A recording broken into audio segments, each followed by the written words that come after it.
समय सन 2142। आज के समय में इंसानों ने साइंस में काफी तरक्की कर ली है। अब इंसान केवल पृथ्वी तक ही सीमित नहीं रहे, बल्कि कई लाइट ईयर्स दूर मौजूद ग्रहों पर भी जाकर बस चुके हैं। कुछ अपने आने वाले कल को बेहतर बनाने के लिए, तो कुछ नए तरह के खनिजों की तलाश में। ऐसे ही वेलैंड-युटानी कॉर्पोरेशन, जो आज दुनिया की सबसे बड़ी कंपनियों में से एक थी, उसने खनिजों की तलाश में कई ग्रहों पर अपने माइंस बना रखे थे। साथ ही ये कंपनी रोबोटिक्स, बायोलॉजिकल रिसर्च और स्पेस रिसर्च में भी सबसे आगे थी।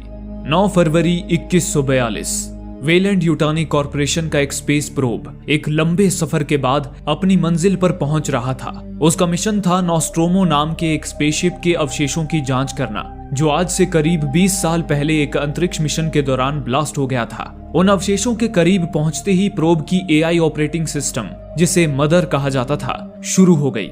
मदर एक एआई ऑपरेटिंग सिस्टम सॉफ्टवेयर था जो इस पूरे प्रोब को कंट्रोल करता था। मदर ने उन अवशेषों के बीच एक एस्ट्रॉयड जैसे दिखने वाले ऑब्जेक्ट को डिटेक्ट किया और उसे लेकर वापस वेलैंड-युटानी कॉर्पोरेशन के एक स्पेस स्टेशन पे लौट आई। स्पेस स्टेशन पे रिसर्चर्स की एक टीम ने उस ऑब्जेक्ट को लेजर की मदद से उसे बीच से काट दिया। वो ऑब्जेक्ट एक ककून था, पर किसी साधारण कीड़े का नहीं, बल्कि एक एलियन जीव का। इस घटना के कुछ महीनों बाद पृथ्वी से 65 लाइट ईयर्स दूर जैक्सन स्टार नाम के एक प्लेनेट पर वेलैंड-युटानी कॉर्पोरेशन की एक माइनिंग कॉलोनी मौजूद थी। आबादी थी 2781। उस कॉलोनी में रेन अपने भाई एंडी के साथ रहती थी और एग्रीकल्चर के फील्ड में काम करती थी। रेन अनाथ थी। उसके माता पिता कुछ साल पहले माइन में हुए एक हादसे में गुजर चुके थे। वहीं रेन का भाई एंडी एक एआई रोबोट था, जिसे वेलैंड-युटानी कॉर्पोरेशन ने बनाया था। वेलैंड-युटानी कॉर्पोरेशन रिसर्च में मदद करने के लिए एआई रोबोट्स बनाती थी, जो इंसानों की ही तरह सोच सकते थे। एंडी भी उनमें से एक था, लेकिन एंडी में कुछ खामियां थी, कुछ मैन्युफैक्चरिंग डिफेक्ट्स, जिस कारण कंपनी ने उसे रिजेक्ट करके फेंक दिया था। तब एंडी रेन के पिता को मिला। रेन के पिता, जो एक माइनिंग इंजीनियर थे, उन्होंने उसे रेन की सुरक्षा के लिए रिप्रोग्राम कर दिया। हालांकि एंडी के डिफेक्ट्स की वजह से रेन को ही एंडी की सुरक्षा करनी पड़ती थी, लेकिन रेन उसे अपने भाई की तरह मानती थी। वेलैंड-युटानी कॉर्पोरेशन माइंस में काम करने वाले हर वर्कर के साथ एक कॉन्ट्रैक्ट साइन करती थी।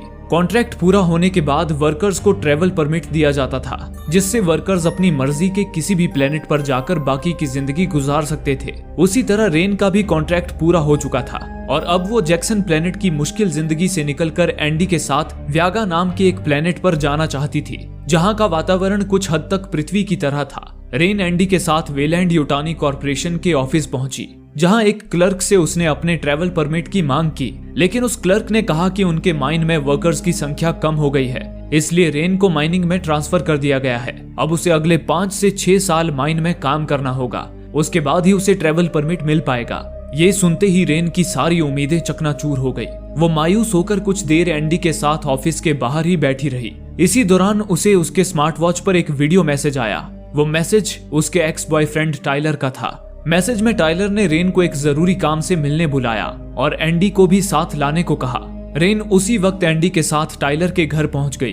टाइलर अपनी बहन के कजन बियॉन और बियॉन की गर्लफ्रेंड नवारो के साथ रहता था। उनके पास हॉलर कॉर्बेलन नाम की एक स्पेसशिप थी, जिससे वे लोग माइन से निकले खनिजों को ट्रांसपोर्ट करने का काम करते थे। रेन की तरह वो भी जैक्सन प्लेनेट से निकलकर व्यागा प्लेनेट पर जाना चाहते थे। हालांकि वो अपने शिप से भी व्यागा जा सकते थे, लेकिन व्यागा का सफर 9 सालों का होता था और इतना लंबा सफर स्लीपिंग पॉड्स में सोकर ही तय किया जा सकता था, इसलिए उन्हें स्लीपिंग पॉड्स की तलाश थी। रेन ने आते ही टाइलर से पूछा, तुमने मुझे यहाँ किस काम से बुलाया है? इस पर टाइलर ने उसे बताया, आज जब हम काम खत्म करके घर लौट रहे थे, तब हमारे शिप ने अंतरिक्ष में भटक कर आए वेलैंड-युटानी कॉर्पोरेशन के एक स्पेस स्टेशन को डिटेक्ट किया। शायद उसे किसी वजह से छोड़ दिया गया होगा। हमें स्कैनर्स से पता चला है कि उस स्पेस स्टेशन में कोई इंसान तो नहीं है, पर वहाँ अब भी कुछ स्लीपिंग पॉड्स मौजूद हैं। लेकिन उसे हासिल करने के लिए हमें तुम्हारे भाई एंडी की मदद चाहिए। ये सुन के रेन ने पूछा, पर एंडी इसमें क्या मदद कर सकता है? तभी बियॉन बोल पड़ा, दरअसल वेलैंड के किसी भी स्पेस स्टेशन या शिप को मदर, जो कि एआई है, वो कंट्रोल करती है। मदर स्पेस स्टेशन के क्रू मेंबर्स के अलावा किसी को भी स्टेशन का दरवाजा खोलने की परमिशन नहीं देती, लेकिन वेलैंड के हर रोबोट के पास मदर के सिस्टम का एक्सेस होता है और एंडी भी तो वेलैंड का ही रोबोट है। वो स्पेस स्टेशन का हर दरवाजा खोल सकता है। उसकी मदद से हम बिना किसी परेशानी के स्लीपिंग पॉड्स हासिल कर सकते हैं। इस पर रेन सोच में पड़ गई। क्योंकि बिना परमिशन वेलैंड के किसी भी सामान का उपयोग करना गैर कानूनी था। लेकिन जैक्सन प्लेनेट से निकलने का उसके पास यही आखिरी मौका था, इसलिए वो राजी हो गई। फिर कुछ ही देर बाद सारी तैयारी के साथ वे लोग अपने शिप से अंतरिक्ष में मंडराते उस स्पेस स्टेशन की ओर रवाना हो गए। जैक्सन प्लेनेट एक एस्ट्रॉइड बेल्ट से घिरा हुआ था, यानी कि उसके ऑर्बिट पर अरबों एस्ट्रॉइड्स चक्कर लगा रहे थे। वहीं उन्हें एस्ट्रॉइड बेल्ट के करीब बढ़ता हुआ वो विशाल स्पेस स्टेशन दिखाई दिया। टाइलर ने अपने सिस्टम पर देखा कि 36 घंटों में वो स्पेस स्टेशन एस्ट्रॉइड बेल्ट से टकराने वाला था। उससे पहले उन्हें किसी भी तरह स्लीपिंग पॉड्स हासिल करना था। शिप की पायलट नवारो ने उसी वक्त अपने शिप को स्पेस स्टेशन के एक वेंटिलेशन से जोड़ दिया। उसके बाद टाइलर और बियॉर्न एंडी को लेकर उस वेंटिलेशन के पास आ गए। उन्होंने एंडी को स्कैनर पर अपनी उंगली रखने को कहा। एंडी के उंगली रखते ही उस वेंटिलेशन का दरवाजा खुल गया। ये देख उनकी खुशी 7वें आसमान पर थी। टाइलर, बियॉर्न और एंडी वेंटिलेशन से होते हुए स्पेस स्टेशन के अंदर आ गए। अंदर आकर टाइलर ने एंडी की मदद से स्पेस स्टेशन के सिस्टम को रिबूट कर दिया, जिससे स्पेस स्टेशन में बिजली आ गई और स्टेशन की आर्टिफिशियल ग्रेविटी भी शुरू हो गई। इसके बाद वे लोग उन स्लीपिंग पॉड्स तक पहुंचे, लेकिन उन्हें चेक करने पर टाइलर ने पाया कि उनमें बचे हुए फ्यूल से वे केवल 3 साल तक ही सोए रह सकते थे, पर व्यागा तक पहुंचने के लिए तो उन्हें 9 साल लगने वाले थे। वे सभी निराश हो गए। तभी टाइलर को अपने स्कैनर से पता चला कि उस स्टेशन के क्रायो चैम्बर में एक्स्ट्रा फ्यूल मौजूद है। टाइलर ने फौरन स्लीपिंग पॉड्स को स्पेस स्टेशन से इजेक्ट कर दिया, जिसे नवारो उनके शिप पर ले आई। उसके बाद टाइलर, बियॉर्न और एंडी के साथ क्रायो चैम्बर की ओर बढ़ गया। इस दौरान रेन और के टाइलर और बियॉर्न के वायरलेस डिवाइस पर मौजूद कैमरे से उन पर नजर रख रहे थे। तभी अचानक ही के बाथरूम की तरफ भागी और उल्टियां करने लगी। रेन ने उसे संभाला और पूछा कि वो ठीक तो है। इस पर के ने बताया कि वो प्रेग्नेंट है और उसके बच्चे का बाप बियॉर्न है, पर उसने रेन को ये बात अपने भाई टाइलर से छुपाकर रखने को कहा। दूसरी ओर टाइलर, बियॉर्न और एंडी फ्यूल की तलाश में भटकते हुए एक चैम्बर में पहुंचे, जहां उन्होंने देखा कि उस चैम्बर में एक जगह जमीन पर बड़ा सा छेद हो गया था और उस छेद के पास एक आधे कटे हुए आदमी की लाश पड़ी थी। उन्होंने जब करीब से देखा तो पाया कि वो कटा हुआ आदमी एक रोबोट था। लग रहा था कि उस पर किसी ने एसिड फेंककर उसकी चमड़ी को गला दिया हो, पर उसे छोड़ वे लोग आगे क्रायो चैम्बर में आ गए। चैम्बर में हर तरफ पानी भरा हुआ था। वहां आते ही उन्हें एक जगह पर फ्यूल मिल गया। उन्होंने फ्यूल का एक सिलेंडर निकाल लिया। तभी वो सिलेंडर निकालते ही अचानक पूरे स्पेस स्टेशन पर इमरजेंसी अलार्म बजने लगा और क्रायो चैम्बर का दरवाजा लॉक हो गया। एंडी ने उसे खोलने की कोशिश की, पर अब वो दरवाजा एंडी से भी नहीं खुला। टाइलर, बियॉर्न और एंडी काफी ज्यादा परेशान हो उठे। अब धीरे धीरे उस चैम्बर का टेम्परेचर अपने आप ही बढ़ता जा रहा था। अपने साथियों को मुसीबत में देख रेन और नवारो ने अपनी शिप स्पेस स्टेशन के एयरलॉक से जोड़ दी और उन्हें बचाने स्पेस स्टेशन में आ गए।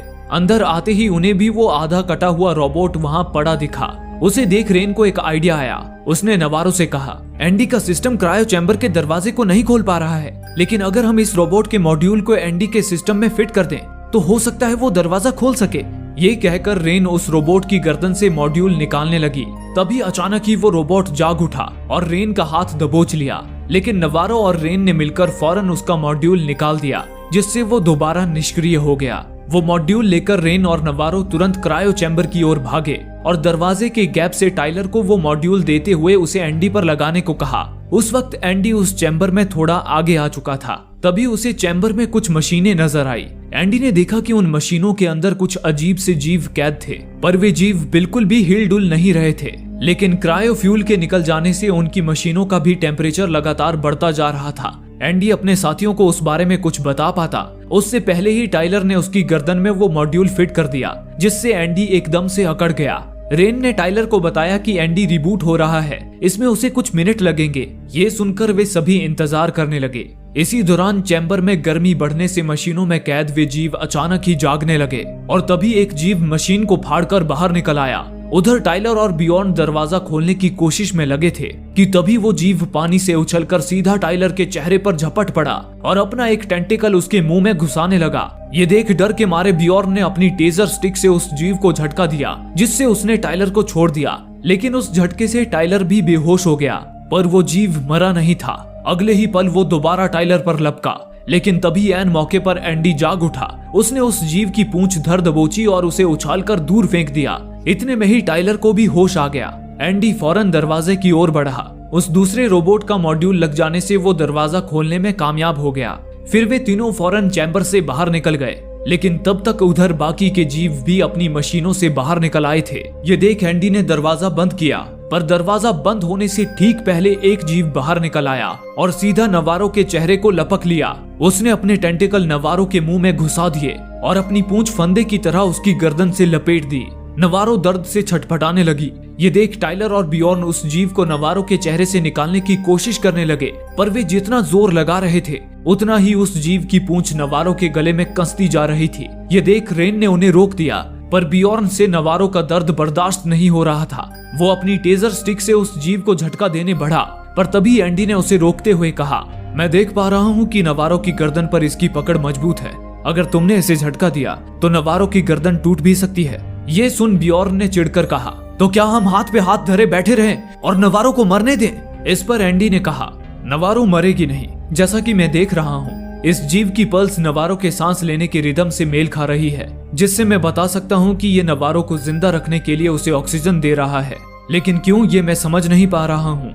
एंडी की इंटेलिजेंस देख रेन दंग थी। उसे पता था कि ये सब उस मॉड्यूल के कारण है। रेन एंडी से उस मॉड्यूल को निकालने लगी, लेकिन एंडी ने उसे रोक दिया। उसने कहा, इस मॉड्यूल ने मेरे सिस्टम को अपग्रेड कर दिया है, मेरी ताकत और इंटेलिजेंस दोनों को। अब मुझे इसकी जरूरत है। ये सुनकर रेन ने कहा, क्या तुम नवारो को बचा सकते हो? इस पर एंडी ने बताया, मैं इस जीव के बारे में कुछ नहीं जानता, लेकिन इस कमरे में कोई है जो इसके बारे में जानता है। रेन समझ गई कि एंडी का इशारा उस कटे हुए रोबोट की ओर था। एंडी और टाइलर ने मिलकर उस रोबोट को स्पेस स्टेशन के सिस्टम से कनेक्ट कर दिया, जिससे वो दोबारा जीवित हो उठा। जागते ही वो बदहवाशी से बोला, मैं हूँ साइंस ऑफिसर रूक, मेरा मिशन है कंपाउंड Z01 को सुरक्षित करना। इस पर एंडी ने उससे कहा, माफ कीजिए सर, लेकिन आपका जो भी मिशन था वो अब फेल हो चुका है। इसके बाद एंडी ने नवारो की तरफ इशारा करते हुए उससे पूछा, क्या आप बता सकते हैं कि हम अपनी दोस्त को इस जीव से कैसे बचाएं? लेकिन तभी रूक ने कहा, अब तुम इसे नहीं बचा सकते। तुम बस इस लड़की पर रहम करो और इसे मारकर दर्द से मुक्ति दे दो, वरना ये एक भयानक मौत मरेगी और इसके साथ तुम सब भी मारे जाओगे। ये सुनकर एंडी ने पूछा, आखिर ये किस तरह का जीव है? ये नवारो के साथ क्या करने वाला है? इस पर रूक बोला, ये एक पैरासाइट है, एक एलियन जीव। ये लड़की के अंदर अपना अंडा छोड़ रहा है, जो इस लड़की के डीएनए को सोखकर इसके अंदर पनपेगा और विकसित होकर एक खतरनाक जीव के रूप में बाहर निकल आएगा। ये सुन टाइलर बोल पड़ा, किस तरह का जीव? तभी रूक ने ऊपर की ओर इशारा किया, जहां छत से एक भयानक एलियन जीव की लाश लटक रही थी। रूक ने कहा, यही वो जीव है, इसे कहते हैं ज़ेनोमॉर्फ। उस ज़ेनोमॉर्फ को देख रेन और उसके साथियों के हाथ पैर कांप उठे। रेन ने पूछा, आखिर ये जीव आया कहां से है? रूक ने उन्हें बताया, आज से 20 साल पहले नोस्ट्रोमो नामक हमारे एक स्पेसशिप ने एक प्लेनेट पर इसकी खोज की थी। तब इस जीव ने उनके शिप पर घुसपैठ कर लिया था। इस जीव ने सारे क्रू मेंबर्स को खत्म कर दिया था, लेकिन एक क्रू मेंबर ने इसे शिप के साथ ही अंतरिक्ष में उड़ा दिया और शटल की मदद से बच निकली। तब से हमें इस जीव की तलाश थी। फिर आज से 170 दिन पहले हमारे प्रोब ने नोस्ट्रोमो शिप के मलबे में इस जीव को डिटेक्ट किया और इसे मरा हुआ समझकर इस स्पेस स्टेशन पर ले आया। तब हमने देखा कि ये अब तक का पाया गया सबसे परफेक्ट जीव है, जो बिना खाना और ऑक्सीजन के भी कैसी भी परिस्थिति में जीवित रह सकता है। यहाँ लाए जाने के बाद एक दिन ये जीव अचानक ही जिंदा हो गया और हमारे सारे क्रू मेंबर्स को खत्म कर दिया। लेकिन हमारे बचे हुए कुछ साथियों ने इसे गोलियों से भून डाला और तब जाकर ये मरा। लेकिन इस जीव का ब्लड एक प्रकार का एसिड है। इसके एसिड ब्लड से वे बचे हुए लोग भी मारे गए और ये स्पेस स्टेशन तहस नहस हो गया। ये सुनकर रेन और उसके साथी समझ गए कि अगर वे नवारो से लिपटे उस पैरासाइट को कोई भी चोट पहुंचाएंगे तो उसका एसिड ब्लड नवारो की जान ले लेगा। तभी रेन को एक आइडिया सूझा। उसने कहा, अगर हम इस पैरासाइट की पूंछ को क्रायोफ्यूल से जमा दें तो इसकी पकड़ ढीली हो जाएगी, फिर हम नवारो को इससे छुड़ा सकते हैं। ये सुनते ही टाइलर ने बिना एक पल गंवाए उस पैरासाइट की पूंछ को क्रायोफ्यूल से जमा दिया, जिससे उसने नवारो की गर्दन छोड़ दी। टाइलर और बियॉर्न ने फौरन पैरासाइट को नवारो के चेहरे से खींचकर गड्ढे में फेंक दिया। अगले ही पल नवारो छटपटाती हुई उठ खड़ी हुई। वे सभी फौरन नवारो को लेकर वहां से जाने लगे, पर तभी रूक ने एंडी से कहा, ये लोग उस लड़की को अपने साथ ले जाकर गलत ही कर रहे हैं, तुम्हें इन्हें रोकना होगा। ये सुनकर एंडी भी रूक की बात मानता हुआ नवारो को वहां से ले जाने से रोकने लगा, पर तभी बियॉर्न ने एंडी को टेजर स्टिक से झटका दे दिया, जिससे एंडी दूर जा गिरा। रेन और टाइलर एंडी को संभालने लगे। इतने में ही बियॉर्न नवारो को वहां से ले भागा और अपने शिप पर आ गया। जब तक एंडी, टाइलर और रेन स्पेस स्टेशन के एयरलॉक तक पहुंचे, तब तक बियॉर्न और नवारो अपने शिप को एयरलॉक से अलग कर चुके थे।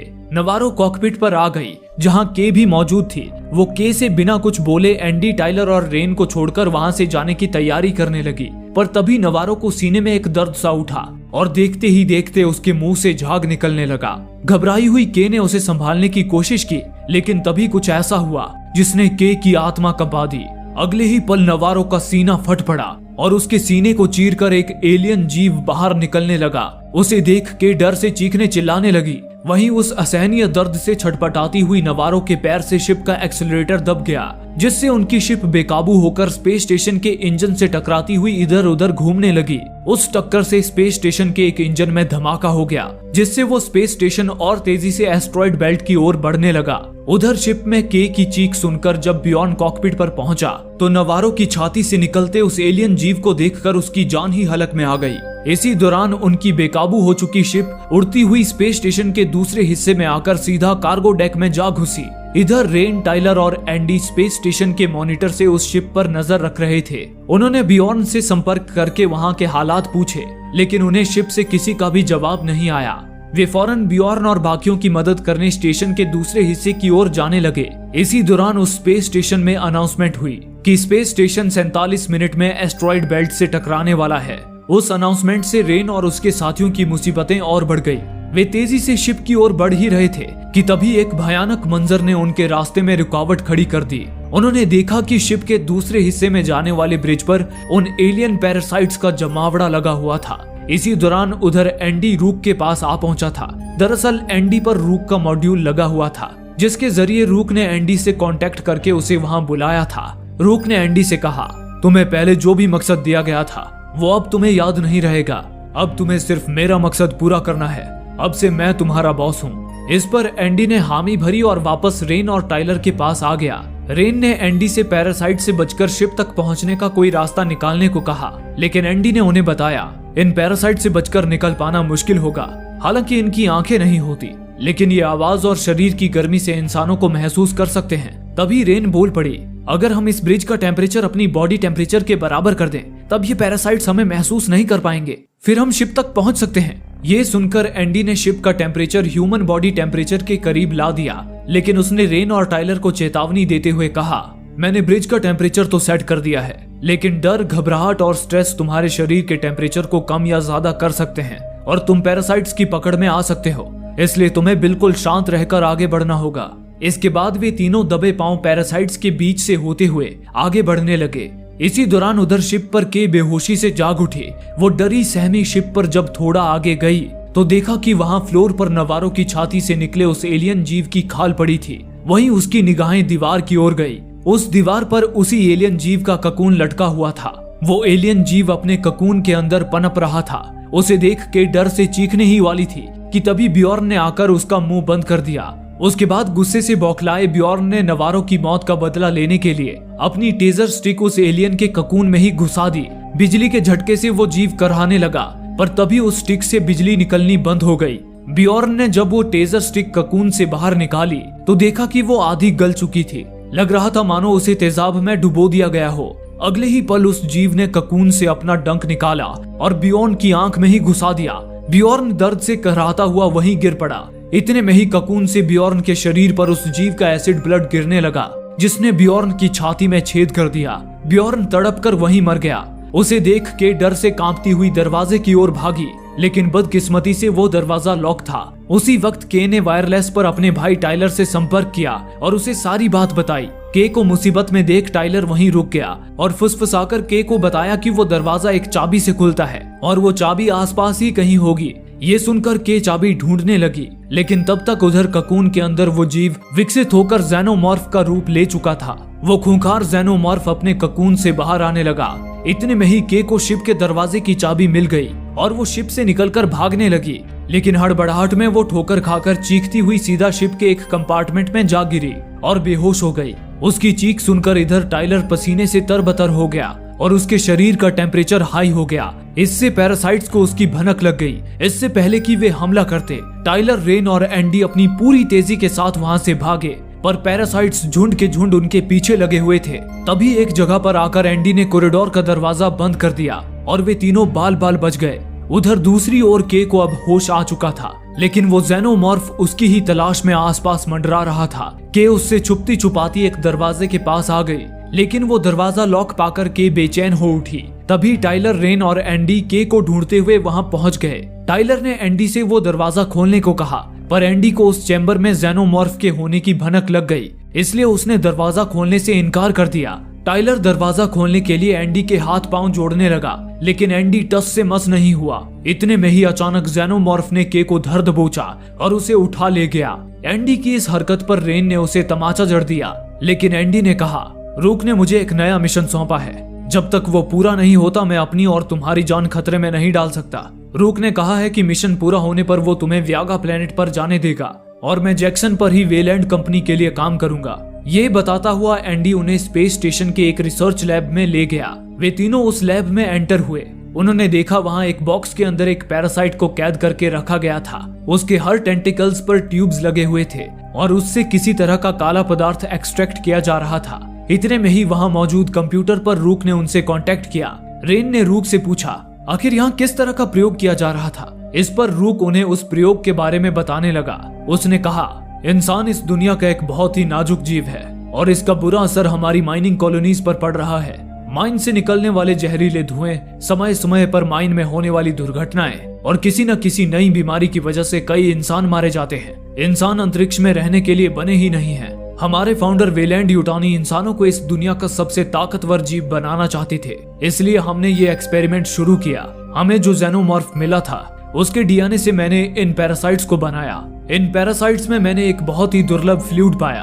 ये फ्लूइड माइक्रो ऑर्गेनिज्म यानी कि सूक्ष्म जीवों से मिलकर बना है। ये सूक्ष्म जीव जीवन का बिल्कुल शुरुआती रूप है। हालांकि इस रूप में ये सूक्ष्म जीव बहुत ही ज्यादा विनाशकारी हो सकते हैं, पर मैंने इन पर प्रयोग करके इन्हें एक ऐसे चमत्कारी कंपाउंड में बदल दिया जिसका वेलैंड को जिंदगी भर इंतजार था। मैंने बनाया कंपाउंड Z01। इसी के साथ एंडी ने वहां मौजूद एक मशीन से एक कंटेनर को बाहर निकाला जिसके अंदर कुछ इंजेक्शंस रखे हुए थे। उन इंजेक्शंस में ही कंपाउंड Z01 भरा हुआ था। रूक ने उन्हें आगे बताया, इस कंपाउंड Z01 में वही जीनोम है जो जेनोमॉर्फ के अंदर पाया जाता है। अगर इसे किसी भी इंसान के खून में मिला दिया जाए तो ये उस इंसान को दुनिया का सबसे शक्तिशाली जीव बना देगा। वो इंसान अंतरिक्ष के किसी भी प्लेनेट पर किसी भी एनवायरनमेंट में जिंदा रह पाएगा। जिंदा रहने के लिए उसे ना तो ऑक्सीजन की जरूरत होगी और ना खाने की। ये कंपाउंड इंसानों के लिए ईश्वर का वरदान साबित होगा। इसी के साथ रूक ने उन्हें एक वीडियो दिखाया जिसमें साइंटिस्ट्स उस कंपाउंड को एक चूहे पर टेस्ट कर रहे थे। शुरुआत में वो चूहा बहुत घायल था और मौत के करीब था, लेकिन चूहे पर उस कंपाउंड को इंजेक्ट करते ही वो चूहा एकदम से जीवित हो उठा। वो चूहा अब और भी ज्यादा स्वस्थ और फुर्तीला हो गया था। उसे देख सारे हैरान रह गए। तभी एंडी ने टाइलर और रेन को बताया, रूक ने मुझे इस कंपाउंड को जैक्सन प्लेनेट पर मौजूद हमारी कंपनी तक पहुंचाने का मिशन सौंपा है। हम इस कंपाउंड को जैसे ही अपने शिप पर रखेंगे, रूक शिप का ऑटो पायलट मोड ऑन करके हमें वापस जैक्सन पर ले जाएगा। बस एक बार हम ये कंपाउंड कंपनी के हवाले कर दें, उसके बाद तुम लोगों को भी व्यागा जाने का ट्रैवल परमिट मिल जाएगा। ये बताकर एंडी उस कंपाउंड को लेकर टाइलर और रेन के साथ वहां से जाने लगा। पर तभी उन्होंने सीसीटीवी मॉनिटर पर देखा कि वो जेनोमॉर्फ उन्हीं के इंतजार में दरवाजे के बाहर घात लगाए खड़ा था। उसे देख एंडी ने उस लैब से ऑटोमेटिक गन्स निकाली और उसे टाइलर और रेन को देते हुए कहा, तुम्हारे पास ये बंदूक तो है, पर ध्यान रहे तुम्हें बस उन एलियन जीवों को डराना है। तुम्हारी गोली उन्हें लगनी नहीं चाहिए क्योंकि उनका ब्लड एसिड है और हम अभी स्पेस स्टेशन के सबसे निचले हिस्से में हैं। अगर उनके एसिड ब्लड से सतह पिघल गई तो हम सब मारे जाएंगे। ये बताकर एंडी उन्हें दूसरे रास्ते से ले जाने लगा जहां एक लिफ्ट की मदद से वे सीधा शिप तक पहुंच सकते थे। पर लैब से निकलने से पहले उन्होंने एक बड़ी भूल कर दी। उन्होंने चूहे का एक्सपेरिमेंट वाला वीडियो अधूरा ही देखा। आगे के वीडियो में कंपाउंड के असर से ठीक हुआ वो चूहा अचानक ही तड़पने लगा और तभी उसका पेट फाड़कर एक अजीब सा जीव बाहर निकल आया। वो अजीब सा जीव उस मॉनिटर के बगल में ही एक कांच के बॉक्स में मरा पड़ा था। उस कंपाउंड का इतना भयानक परिणाम जानते हुए भी रूक उसे इंसानों को सौंपना चाहता था। इस बात से बेखबर एंडी, रेन और टाइलर लिफ्ट की ओर बढ़ ही रहे थे कि तभी थोड़ा आगे जाते ही उन्हें एक जगह पर एलियन जीवों का ढेर सारा छत्ता नजर आया। उस छत्ते से कई सारे इंसानों की लाशें लटक रही थी। उन सब की छाती फटी हुई थी और उनमें से हर एक लाश के नीचे एक पैरासाइट मरा पड़ा था। यानी कि किसी समय उन सब के अंदर से भी जेनोमॉर्फ बाहर निकले थे। उस जगह से डरकर वे लोग वापस जाने लगे। पर तभी टाइलर के कानों ने एक आवाज सुनी। वो आवाज के की थी। उसे सुन टाइलर तुरंत के की ओर भागा। तभी एक जगह पे आकर उसने देखा कि जेनोमॉर्फ ने के को अपने जाल में फंसाकर कैद कर रखा था। के अब भी जिंदा थी पर बुरी तरह जख्मी थी। उसे तड़पता देख एंडी ने टाइलर को कंपाउंड का एक इंजेक्शन दिया और उसे के पर लगाने को कहा। ये सुन टाइलर के को वो इंजेक्शन लगाने बढ़ा, लेकिन तभी रेन ने उसे रोकते हुए कहा, मुझे ये आइडिया ठीक नहीं लग रहा है। इसके बजाय हम इसे जल्दी स्लीपिंग पॉड तक ले चलते हैं। उसमें सुलाकर रखने पर ये जिंदा रहेगी। फिर हम कॉलोनी वापस लौटकर वहाँ इसका इलाज करवाएंगे। टाइलर ने रेन की बात मान ली और के को उठाकर लिफ्ट की ओर भागने लगा, पर तभी एंडी अचानक रुक गया। उसे जेनोमॉर्फ की गुर्राहट सुनाई दे रही थी जो आसपास ही कहीं मौजूद था, लेकिन उसकी फिक्र छोड़ टाइलर और रेन के को लेकर लिफ्ट के पास आ गए। टाइलर के को रेन के पास छोड़कर लिफ्ट का दरवाजा खोलने लगा, पर तभी वो जेनोमॉर्फ वहां पहुंच गया। उसने अपनी धारदार पूंछ से रेन पर वार किया, लेकिन तभी टाइलर रेन को बचाता हुआ उनके बीच में आ गया और वो पूंछ टाइलर के आर पार धंस गई। ये देख एंडी टाइलर को बचाने भागा, लेकिन जेनोमॉर्फ ने एंडी को मारकर दूर फेंक दिया, जिससे एंडी के सिस्टम में खराबी आ गई। फिर जेनोमॉर्फ ने बड़ी ही बेदर्दी से टाइलर को चीर फाड़ डाला और एंडी की तरफ बढ़ने लगा। ये देख रेन एंडी को बचाने गई, लेकिन तभी उसने देखा कि वहाँ एक नहीं बल्कि कई सारे जेनोमॉर्फ मौजूद थे जो झुंड के झुंड उनकी ओर बढ़ने लगे।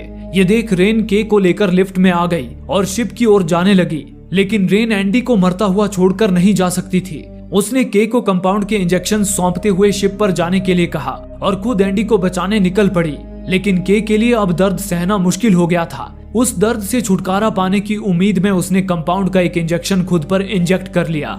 उधर अब शिप को एस्ट्रॉइड बेल्ट से टकराने में केवल 10 मिनट बचे थे। उससे पहले रेन को किसी भी तरह एंडी को बचाकर शिप तक पहुंचना था। रेन जल्दी सीढ़ियों से होकर एंडी के पास पहुंच गई। उसने देखा कि एंडी अब भी उसी जगह पर पड़ा था और जेनोमॉर्फ उसे छोड़कर जा चुके थे। रेन ने फौरन एंडी के सिस्टम से रूक का मॉड्यूल निकाल दिया और एंडी को रिसेट कर दिया, जिसके बाद एंडी की एबिलिटीज फिर से पहले जैसी हो गई। एंडी ने अपने किए के लिए रेन से माफी मांगी। तभी इतने में ही उन्हें उनकी ओर आते हुए जेनोमॉर्फ्स की गुर्राहट सुनाई दी। उसे सुन रेन एंडी को लेकर तुरंत वहां से भागी। आगे जाकर वे लोग एक कंट्रोल रूम में पहुंच गए, पर वहां से आगे जाने का हर दरवाजा लॉक था। एंडी की कई कोशिशों के बाद भी वो दरवाजा खुल नहीं पाया। इतने में ही कंप्यूटर पर रूक ने उनसे संपर्क किया। रेन ने रूक से दरवाजा खोलने की विनती की, पर रूक ने कहा, जेनोमॉर्फ तुम्हारे पीछे है। मैं दरवाजा खोलकर अपने मिशन को खतरे में नहीं डाल सकता। वैसे भी तुम्हारी दोस्त कंपाउंड लेकर शिप पर पहुंच चुकी है। वो जैसे ही शिप का ऑटो पायलट मोड ऑन करेगी, मैं उसे कंपाउंड के साथ कॉलोनी तक पहुंचा दूंगा। अब मुझे तुम लोगों की कोई जरूरत नहीं है। ये सुनकर रेन का जैसे खून खौल उठा, पर इतने में ही जेनोमॉर्फ का झुंड उन तक पहुंच गया। अब उनके पास बचने का कोई रास्ता नहीं था। अगर रेन उन पर गोली चलाती तो उनके एसिड ब्लड से शिप तबाह हो जाता और वे मारे जाते, इसलिए वो उन पर गोलियां भी नहीं चला सकती थी। जेनोमॉर्फ का झुंड उन पर बस झपटने ही वाला था कि तभी रेन को एक आइडिया आया। उसने झट से शिप की आर्टिफिशियल ग्रेविटी कुछ देर के लिए बंद कर दी, जिससे वे सभी हवा में उड़ने लगे। इसके बाद रेन उन जेनोमॉर्फ पर अंधाधुंध गोलियां बरसाने लगी। ग्रेविटी ना होने की वजह से उनका एसिड ब्लड सतह को छू नहीं पाया, जिससे सतह पिघलने से बच गई। इस तरह सारे जेनोमॉर्फ को खत्म करके आखिरकार रेन और एंडी अपने शिप तक पहुंच ही गए। वहीं के अब भी दर्द में थी, लेकिन फिर भी वो उन्हें छोड़कर नहीं भागी थी। इतने में ही वो स्पेस स्टेशन एस्ट्रॉइड बेल्ट के करीब पहुंच गया और उससे टकराता हुआ धीरे धीरे नष्ट होने लगा। ये देख रेन ने फौरन शिप का ऑटो पायलट मोड ऑन कर दिया, जिससे उनकी शिप स्पेस स्टेशन से निकलकर वापस जैक्सन प्लेनेट की तरफ बढ़ने लगी। इसके बाद रेन ने के को स्लीपिंग पॉड में सुलाकर उसे दर्द से राहत दे दी। इसी दौरान शिप के मॉनिटर पर रूक ने उनसे संपर्क किया और उन्हें मिशन पूरा होने की बधाई देने लगा। पर तभी रेन ने शिप का ऑटो पायलट मोड जैक्सन की जगह व्यागा प्लेनेट की ओर सेट कर दिया। उसने रूक से कहा, धोखेबाज, अब तुम्हारा यह कंपाउंड तुम्हारी कंपनी तक कभी नहीं पहुंचेगा, क्योंकि अब हम यहाँ से सीधा व्यागा की ओर रवाना होंगे। ये कहकर रेन ने रूक से संपर्क तोड़ दिया। इस तरह स्पेस स्टेशन के साथ रूक का भी अंत हो गया और सारे एलियंस भी मारे गए। इसके बाद रेन ने एंडी के सिस्टम को 9 सालों के सफर के लिए तैयार कर दिया और उसे रिबूट होता छोड़कर स्लीपिंग पॉड्स की तरफ आ गई और उनमें फ्यूल डालने लगी। लेकिन तभी अचानक ही के स्लीपिंग पॉड में इमरजेंसी अलार्म बजने लगा। रेन ने जब वो स्लीपिंग पॉड बाहर निकाला तो देखा कि के जाग गई थी। उसका पेट फूला हुआ था और वो दर्द से छटपटा रही थी। न जाने कैसे पर इतनी जल्दी उसका बच्चा डिलीवरी के स्टेज में आ गया था और उसे लेबर पेन शुरू हो गए थे। उसी पल रेन को उसकी गर्दन पर कंपाउंड के इंजेक्शन का निशान दिखा। रेन समझ गई कि ये सब उस कंपाउंड के इंजेक्शन का ही नतीजा है। तभी अचानक के गर्भ से एक अजीब से अंडे के आकार की चीज बाहर निकल आई। के ये कहती हुई चीखने लगी कि इस चीज को मुझसे दूर कर दो। उसे सुनकर रेन ने फौरन उस अंडे को के गर्भ से अलग कर दिया और उसे एक कपड़े में लपेटकर शिप से बाहर फेंकने ले जाने लगी। लेकिन अचानक ही उस अंडे से एसिड रिसने लगा। रेन ने उसे वहीं छोड़ दिया। इतने में ही वो अंडा किसी फूल के पंखों की तरह खुलने लगा और तभी रेन को उस अंडे के बीच में एक नवजात बच्चे की झलक दिखाई दी। पर वो कोई इंसानी बच्चा नहीं बल्कि कोई अलग ही प्राणी लग रहा था। इतने में ही एसिड से सतह पिघल गई और वो अंडा नीचे के कार्गो डेक पर जा गिरा। कार्गो डेक पर माइन की धूल मिट्टी जमा थी जिसकी वजह से नीचे की सतह पिघलने से बच गई। रेन ने उस प्राणी को खत्म करने के लिए क्रायोफ्यूल की स्प्रे उठा ली और उसे ढूंढती हुई नीचे कार्गो डेक पर पहुंच गई। वहीं उसे वो अंडा दिखा पर अब उसमें केवल एसिड भरा था। उसके अंदर से वो प्राणी गायब हो चुका था। रेन उस प्राणी को ढूंढने लगी। तभी नीचे मिट्टी पर उसे कुछ कदमों के निशान नजर आए जो किसी जानवर के पंजों की तरह लग रहे थे। रेन उस निशान का पीछा करने लगी। इस दौरान उधर कार्गो डेक को नुकसान पहुंचने से उनकी शिप ऑटो पायलट से मैनुअल मोड में आ गई थी और कोई पायलट ना होने की वजह से धीरे धीरे एस्ट्रॉइड बेल्ट की ओर गिर रही थी। उधर एंडी पूरी तरह रिबूट हो गया। वो उठकर हालात का जायजा लेने स्लीपिंग चैम्बर में आया। वहीं के एक कोने में बैठी डर से कांप रही थी। के सीने से दूध की जगह कोई चिपचिपा काला फ्लूइड रिस रहा था। एंडी के को संभालने बढ़ा ही था कि तभी पीछे से एक अजीब सा विशाल प्राणी अपने 4 पैरों पे रेंगता हुआ उनकी ओर आने लगा। ये उसी अंडे से निकला प्राणी था जिसने कुछ ही मिनटों में एक विशाल रूप ले लिया था। वो इंसान और जेनोमॉर्फ एलियन का मिला जुला रूप लग रहा था। अगले ही पल वो प्राणी 2 पैरों पे खड़ा हो गया और गुर्राता हुआ के की ओर बढ़ने लगा। ये देख एंडी ने उसे रोकने की कोशिश की पर उसने अपने धारदार नाखूनों से एंडी की गर्दन ही चीर डाली। उसके बाद वो के बेहद करीब आ गया और किसी कीड़े की तरह लबलबाती अपनी जीभ बाहर निकाली। उसे देख के चीख पड़ी। के की चीख सुनकर रेन भागी भागी जब वहां पहुंची तो देखा कि उस प्राणी ने के अंदर से निकलते उस काले फ्लूइड को चूसकर के को मार डाला था। के को मारने के बाद वो प्राणी रेन की ओर बढ़ने लगा। ये देख रेन ने उस पर क्रायोफ्यूल स्प्रे कर दिया लेकिन तभी उस प्राणी ने अपने पंजे से रेन पर वार किया जिससे क्रायोफ्यूल स्प्रे होता हुआ वहीं गिर गया।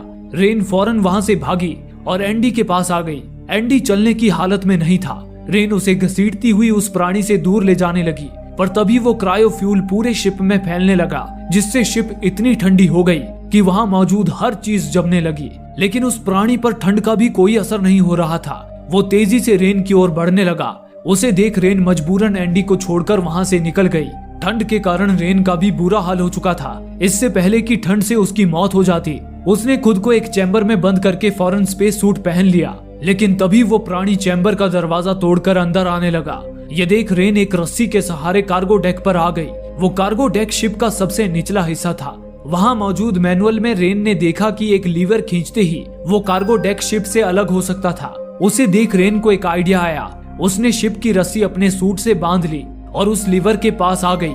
रेन का प्लान था कि जैसे ही वो प्राणी कार्गो डेक के अंदर आएगा वो लीवर खींचकर उसे कार्गो डेक के साथ ही एस्ट्रॉइड बेल्ट पर गिरा देगी और खुद रस्सी से लटककर बच जाएगी। लेकिन उस प्राणी ने अचानक ही पीछे से रेन पर हमला कर दिया जिससे उसे लीवर खींचने का मौका ही नहीं मिला।